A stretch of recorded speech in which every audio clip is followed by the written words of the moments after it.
tempat yang tepat untuk berbagi. Halo Sobat Ngopi, ketemu lagi dengan kami, saya Bang Najib dan Zaza. di konten ngaji. Yo. Kali ini kita akan ngegosip. Kok hilang? Enggak hilang. Enggak, aku goleki sing mang tak goleki. Oh, iki. Nah, gak hilang kan? Enggak. Cuman keliru malik. Anak apa ini? Nang radar. Nang radar Mojokerto iki. Ini kenapa Zaza muter-muter koran? Karena ini sebenarnya bukan koran baru sih. Tapi aku kapan nih? kayak moco. Tanggal 20. 20 ya beberapa hari yang lalu toh. 6 hari yang lalu, seminggu berarti. Yo, di sini judulnya 4.592 orang jadi janda duda baru. Sik lah, iku tahun piro iku? 2022. Angka 4.000 iku lho. 22. Oh. Iya ta? Allah, saya tak wacana yo. Ya, wacana dhisik. Didominasi faktor ekonomi dan nikah dini. Mojokerto Raya, Jawa Pos, Radar Mojokerto. Angka perceraian di Mojokerto masih terbilang tinggi. Sepanjang 2022, ribuan perkara perceraian diputuskan Pengadilan Agama kelas 1A Mojokerto. Panitera Muda PA kelas 1A Mojokerto Farhan Hidayat mengatakan, sejak Januari hingga Oktober, Pengadilan Agama menerima sebanyak 2.672 pengajuan perkara perceraian berupa cerai gugat dan cerai talak. Sebagian besar perkara sudah diputuskan. Yang kita tangani tahun ini ada 2.672 perkara, sebanyak 2.296 perkara telah dikabulkan. Sisanya masih proses putusan, ujarnya. Iki ono hosok riwi. Kamera dulu gak pas. Oh alah. Oke. Ya lanjut. Set. Dikatakannya, dari data tersebut, tren istri gugat cerai suami mendominasi. Perkara tersebut jauh lebih tinggi dibanding suami talak istri, yakni 667 perkara berupa cerai talak. Dan 2005 merupakan cerai gugat. Masih sama dengan tahun lalu trennya. Cerai gugat masih menjadi kasus yang paling mendominasi. Kata masnya tadi. Farhan. Ya, Mas Farhan tadi. Panitera Muda. Mas Farhan menuturkan faktor ekonomi masih menjadi salah satu penyebab utama yang melatar belakangi perceraian di Mojokerto. Dan itu semakin marak. Selain itu, tingginya angka perceraian juga disebabkan sejumlah faktor yang lain. Seperti pernikahan usia dini tanpa persiapan yang matang. Jadi bukan hanya pernikahan dini aja ya.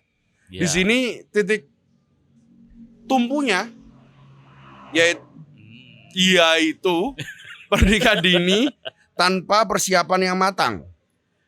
Persoalan utama usia dini ditambah faktor tidak bijak dalam menggunakan sosial media yang akhirnya menyebabkan perselingkuhan yang ujungnya perceraian. Masih kata Farhan, pengajuan kasus perceraian lebih banyak dilakukan oleh wanita sebab menurut pihak istri beralasan tidak sanggup dihadapkan dengan ekonomi yang sulit. Selain itu ada pula kasus perceraian yang dilatar belakangi perselingkuhan dan kekerasan dalam rumah tangga atau KDRT. Rata-rata usia mereka masih belum sampai 30 tahun.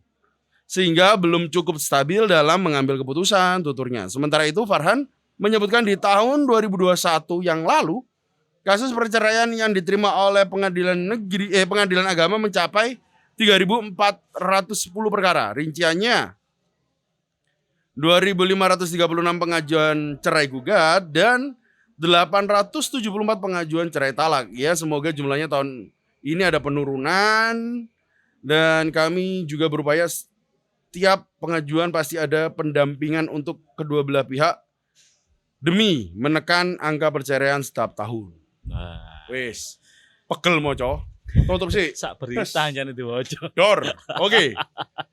Ini yang menarik adalah judulnya sama data yang disajikan. Oke. Judulnya 4.000 sekian ya. Iya, itu kan kombinasi. Kombinasi. Dari 2.296 perkara, Mm-mm. itu kan cowok cewek. Ya, ya, ya. Ketika mereka sudah diputuskan, berarti kan total ada 4.000 sekian ratus. Iya, iya, iya, iya. Iya kan? Dari pengajuan dan putusan. Heeh. Total pengajuan dan putusan sampai saat ini 4.000 sekian itu ya. Itu total orang yang udah menerima putusan kan mereka bukan pasangan oh lagi. iya pasangan. Oh iya. Kan 2.000 Mantan pasangan. Iya. Ya, benar. 2.296. Itu kan pasangan. Pasangan, heeh. Ketika split bill, ya karena kepindo-pindo. Iya, Deng. Duda janda tadi ya. Iya. Bukan kasus perceraian. Bukan. Nah, rata-rata yang tersaji di data tadi ini Nggih. kan kasusnya kasus ekonomi. Iya. Gak kuat melarat lah istilahnya. Ada juga yang ngomong karena ini gara-gara kesalahan penggunaan sosmed. Sehingga muncul perselingkuhan. Heeh. Tapi aku gak sepakat sih misalnya faktor ekonomi. Kenapa? Karena ketika kamu bertemu dengan suamimu, kamu wis berekspektasi dong. Mau gak ada lamaran, mau gak ada balenan lamaran. Minimal tuh kok lamaran dan balenan lamaran kita wis ndelok toh. Iya. Keadaan omahe dan apa maneh untuk pasangan-pasangan sing sebelumnya udah pacaran dulu. Mosok Banyak gak toh. Lah iya, mosok gak ero. Terus saiki baru ngomong masalah ekonomi. Aneh gak? Apakah faktor ekonomi itu hanya untuk mempermudah proses perceraian? Kemungkinan toh. Kemungkinan. Nah. Asine bosen aku yakin. Bisa jadi. Iya. Sik. Kebosanan dalam rumah tangga itu menurut sampean apa sih? Kalau kita ngomong bosen bukan hanya tentang di dalam rumah tangga. Iya. Bosen yo dari asalnya aja bosen kalau menurut KBBI adalah ketika kita sudah terlalu banyak melakukan aktivitas itu aja. Terus cara mengatasi kebosanannya dengan mengambil satu aktivitas baru. Dan gaya aku, berarti orang bosen itu kan ketika dia nggak hidup di masa kini. Nggak hidup di masa kini. Ya. Garis bawah yang kuno ya. Iya. Iku. Dia kan hidup di masa lalu, makanya dia ngerasakno pegel ket wingi-wingi. Oh, mungkin kita bisa ini ya, ibarat alkisahkan lah. Iya. Alkisahkan. Alkisah ada sepasang suami istri.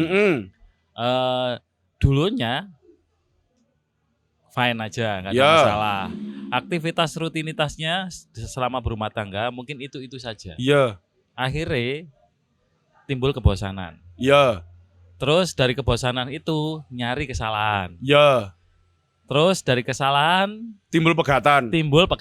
Iya.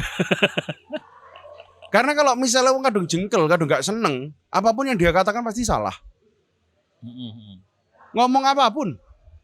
Ngomong bener dikira ndaki. Ngomong salah dietrek-etrek. Karena bener belas ya. Gak ada.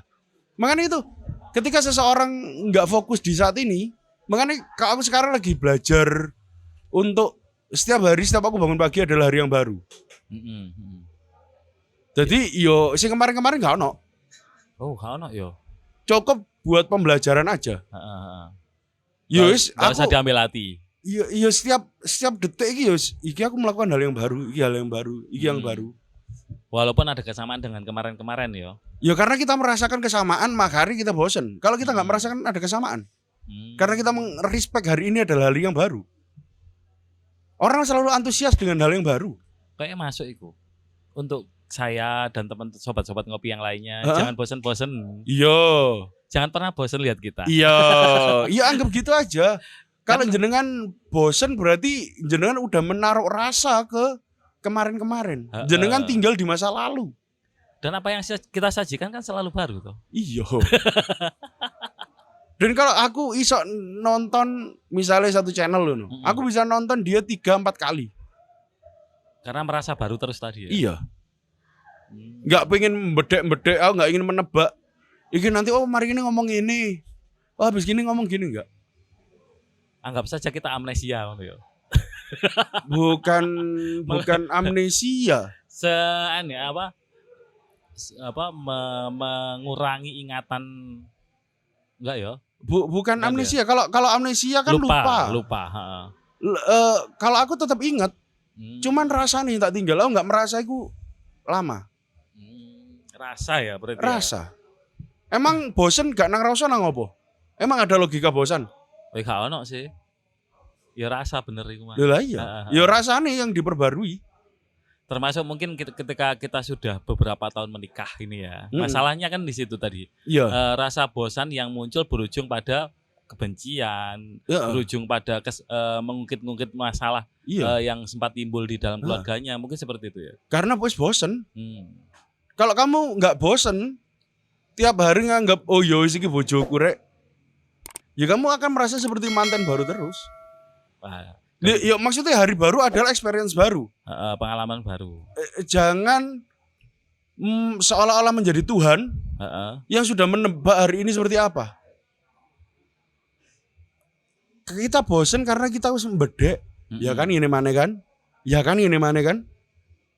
Tapi kalau kita bayangkan jenengan ada seorang ekspertis yang jalan di satu tempat itu jenengan udah tahu arahnya kemana aja.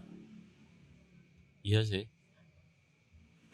Ekspertis loh ya. Iya. Kalau ngomong kebosanan, seharusnya ekspertis itu gak ono. Padahal ekspertis itu dibayar mahal karena keahlian dia, karena pengalaman dia, karena kebosanan dia. Dan dia nggak bosan dengan itu. Iya, karena kalau kita ngomong ekspertis kan, kenapa dia nggak bosan? Dia merasa ada benefit dari itu. Ada pengalaman baru, minimal experience baru. Rasa yang baru. Rasa yang baru atau dia dibayar mahal karena pengalaman dia mengerjakan satu hal yang berulang-ulang. Iya. Oh. Saiki misal ekspertis apa? Marketing. Dia jadi manajer marketing apa karena dia orang baru? Ya harus dia pengalaman manajer ya. Iya. Saiki kita ngomong ekspertis public speaking. Jadi tuntas belajar ngomong. Ya enggak. Dia dibayar karena apa? Ya pengalamannya. Karena kebosanan dia toh. Kebosanan dia, iya. Jadi bosan itu fine. Ketika kita bisa lihat benefitnya ada di mana. Berarti titik tekannya adalah manajemen rasanya ya. Ya. Oh. Berarti gini, kalau kita misalnya rumah tangga ini kan nggak akan, kalau harapannya nggak akan berubah. Nggak akan berubah dengan pasangan yang sama. Iya, nggak berubah pasangan lah. Nggak berubah pasangan, ya, nggak berubah pasangan. Kemudian setiap hari suami akan ketemu istri yang itu saja. Iya.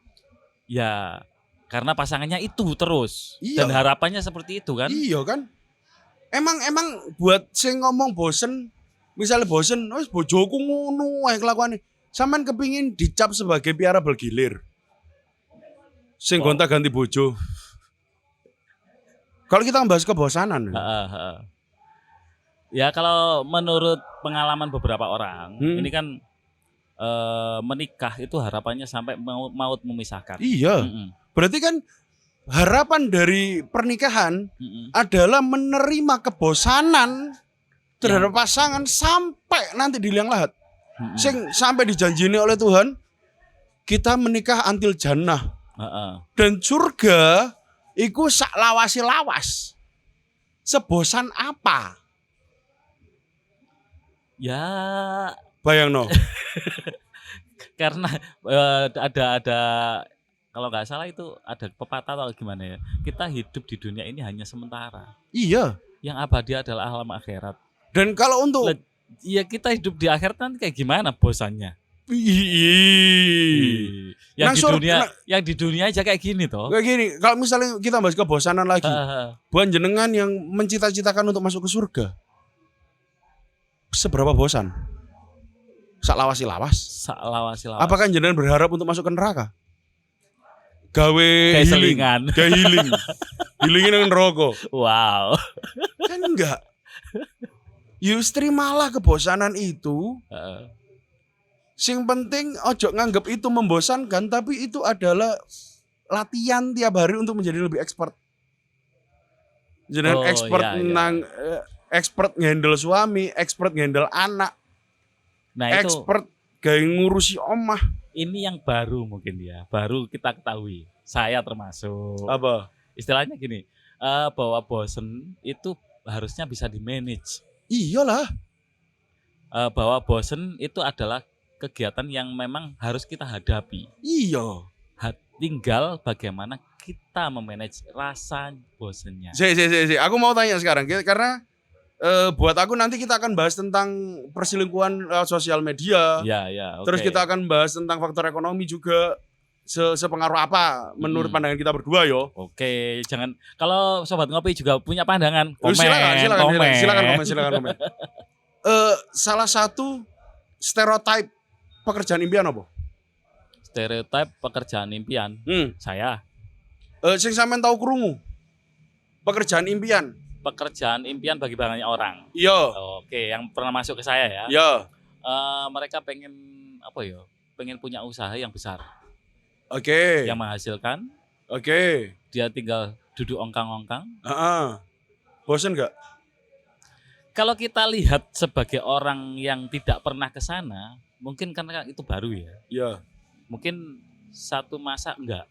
Iya. Tapi kalau sudah dijalani benar-benar keturutan, yombo, kemungkinan bosen lah. Terus ada lagi pekerjaan lain. Misalnya sing impian mantu idaman itu ya apa? Mantu idaman. Stereotipnya. Mantu idaman itu yang Pekerjaannya apa? Pekerjaannya apa ya? Gak pernah kepikir. Gak tahu. Gak pernah mikir. Karena aku pernah dengar salah satu stereotip yaitu mantu idaman adalah PNS. Oh, PNS ya. Pekerjaan idaman. Pekerjaan idaman. Iku sing budal jam 7. 7:30. Budal 7:30 mulai jam 5, jam 4. Jam 4, jam 5 lah. Kalau misalnya orang kantoran. Orang yang paling didambakan adalah pekerjaan yang pasti. Oh, iya. Iya kan? Sing ono income pastinya. Dan income pastiku membosankan enggak sih? Ya. Dia menjalani rutinitas kok ngono terus? Setiap hari. Setiap hari. Senin sampai Jumat berangkat jam 7:30, pulang jam 4. Iya. Sampai umur piro? Sampai umur 60. Sampai umur swidak. Iya. Wis. Pensiun kan umur 60. Mari ngono umur swidak ketika gak ono apa-apa. Biasanya post-war syndrome, Pak. Iya kan? Dia merindukan kebosanannya. Iya. Dia meneng tok. Bingung. Apalagi gini. Nun sewu ya, mungkin banyak kasus yang pernah saya dengar. Nggih. Itu beberapa orang PNS atau pekerja kantoran ketika mereka keluar dari pekerjaannya entah karena pensiun atau karena putus kontrak atau bagaimana. Karena pekerjaan ini dilakukan berulang-ulang. Iya. Ketika dia keluar dari pekerjaan itu dia sakit. Nah. Sakit yang tidak sakit. Nah. Merindukan kebosanan. Betul. Tapi karena ekspektasi dia terhadap kebosanan, rasane nang bosen sing iku beda. Jadi kebutuhan. Iya benar. Kenapa buat pasangan-pasangan jenengan nggak lihat pasangan jenengan sebagai kebutuhan jenengan? Untuk seorang suami, kebutuhan menenangkan jiwa, menyamankan diri. Untuk si istri, kebutuhan mendapatkan pengayoman, mendapatkan seorang leader. Kenapa enggak? Nah, itu berarti kan manajemennya. Iya. Manajemen rasanya itu loh. Nah, berarti kan balik maneh. Walaupun jari koncoku jentas, itu penyebabnya bukan faktor ekonomi atau faktor apapun, tapi penyebabnya adalah habisnya jodoh. Nggih. Lah nek misale wis takdir. Nggih, lah nek wis ditekok ten takdir, mbok wonten podcast niki nggih kan, ngapunten. Walaupun kalau saya pribadi berkeyakinan seperti itu ya, anjene takdire. Iya. Tapi kadang-kadang bukan kadang-kadang sih, pastinya Tuhan itu menciptakan semua sesuai sunatullah. Sesuai aturan yang ada di bumi. Sesuai aturan yang Tuhan ciptakan untuk manusia. Itu sebabnya kenapa ketika Adam diturunkan, itu kan pantasnya aja nggak kesalahan. Iya.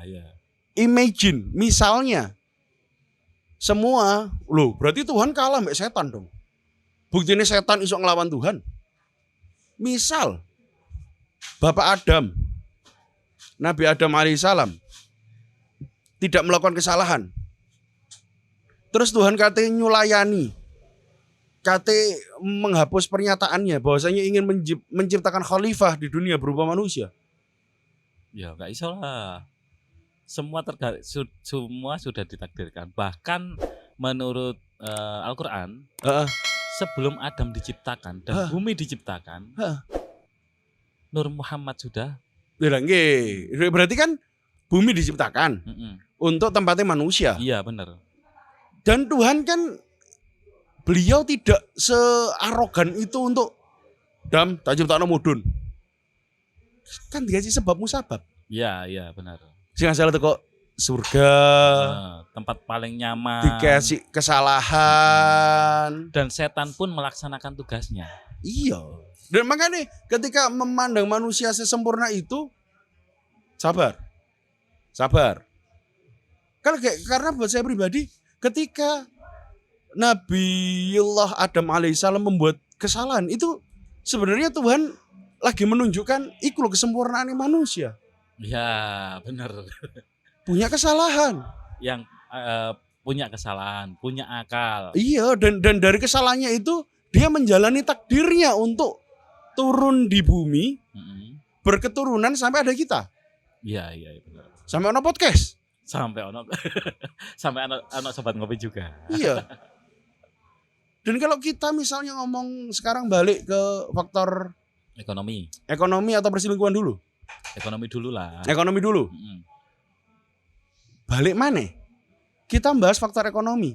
Iki karena si cewek merasa tidak dicukupi nafkahnya atau ekspektasinya terlalu tinggi terhadap pasangannya. Kalau berdasarkan data, ya 2000 sekian pengajuan pengajuan gugat cerai dari cewek dan 800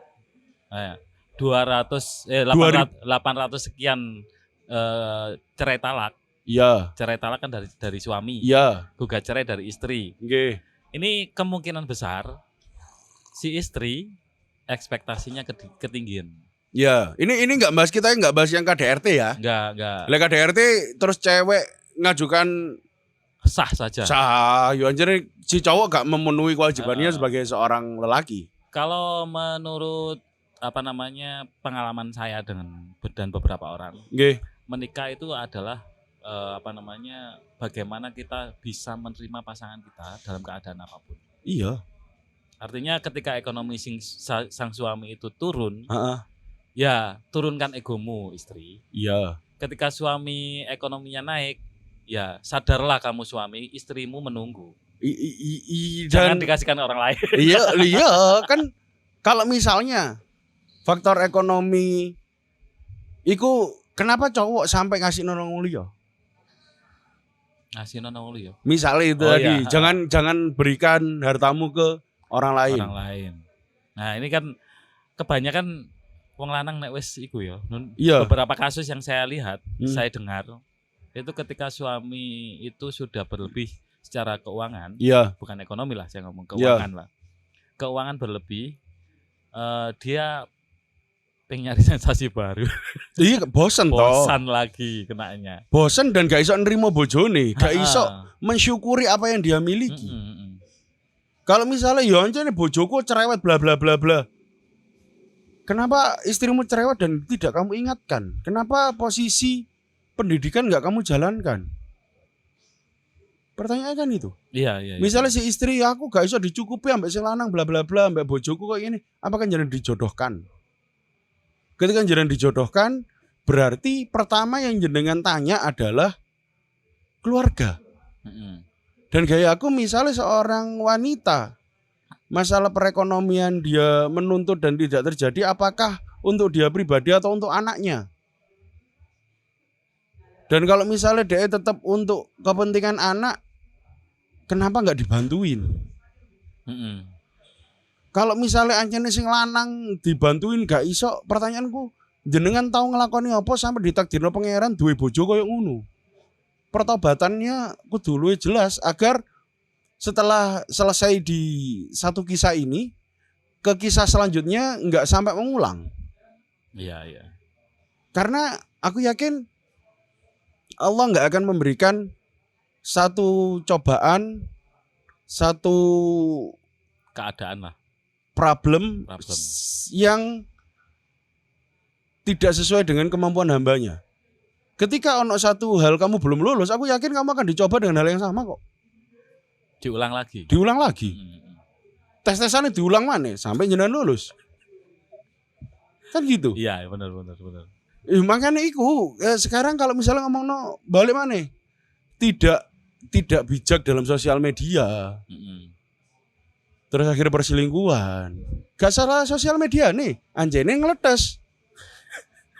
Karena kalau misalnya nggak bijak dalam sosial media, seharusnya di tahun-tahun 2000 ke bawah, saat durung ono Friendster bla bla bla, iku angka perselingkuhan sajane gak ono kudune. Iya.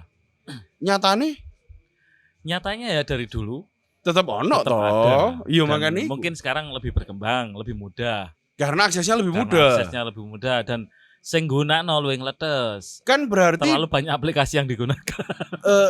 dan juga di sini ada proses di mana banyak orang yang memiliki keinginan itu. Kalau dulu kan nggak banyak orang yang punya akses untuk melakukan hal itu. Akhirnya perselingkuhannya mungkin tidak sebesar sekarang. Tapi sekarang karena on aksesnya akeh yang melakukan. Iya, dan Yang terekspos. Dan intinya berarti kan banyak orang yang sebenarnya punya desire untuk melakukan itu. Beruntungnya yang orang dulu punya desire tapi nggak punya environment yang mendukung untuk terjadinya perselingkuhan, mereka selamat. Makanya untuk menjaga seseorang, selain dari dalam misalnya gak iso, yang golek environment yang jaga kamu biar nggak terjadi itu. Berarti kalau di medsos dia aktif di medsos dan terjadi perselingkuhan, kemungkinan dia salah room. Salah room atau dia mencari room yang salah emang. Iya mungkin mencari room yang salah. Bisa Karena jadi. kan perselingkuhan terjadi itu ketika ono kesepakatan. Ya, dari dua belah pihak. kalau nggak ada kesepakatan, ya jelas lah nggak mungkin. Lah iya, siapapun sing nggodho, entah cewek dhisik atau cowok dhisik sing nggodho, ketika mereka gak sepakat, nggak akan terjadi. dan selalu kan, ya karena aku merasa si cowok gak iso ngene, suamiku gak iso ngene, atau istriku gak iso ngene. Banding no kaitannya. Kan berarti kamu karena kebosanan, iya, dia berekspektasi kepada orang lain iya. yang menurut dia lebih dari pasangannya. Lah, Akhirnya timbul perselingkuhan. ekspektasi Ekspektasi maneh, maneh. rasa maneh. Rasa lagi. Wes bosan ketemu ekspektasi tinggi. Wah, Tumbuh ketemu tutup. Asik di warung kopi, tak pandang pangkat atau profesi. Obrolan asik menginspirasi, tempat yang tepat untuk